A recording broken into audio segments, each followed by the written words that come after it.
आगे बढ़े और आपको बताएं कि गाजा जंगबंदी मुआहिदा नाफिजुल अमल हो गया है। मिस्र ने गाजा जंगबंदी मुआहिदे को अहम लम्हा करार दे दिया।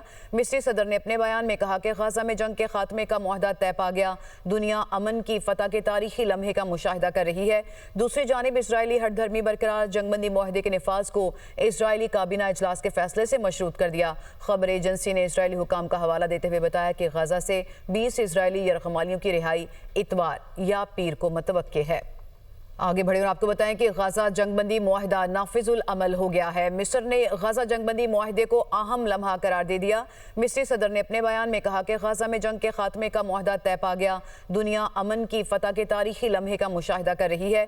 दूसरी जानिब इसराइली हठधर्मी बरकरार जंगबंदी मुआहिदे के नफाज को इसराइली काबीना इजलास के फैसले से मशरूत कर दिया। खबर एजेंसी ने इसराइली हुकाम का हवाला देते हुए बताया कि गाजा से 20 इसराइली यरगमालियों की रिहाई इतवार या पीर को मुतवक्के है।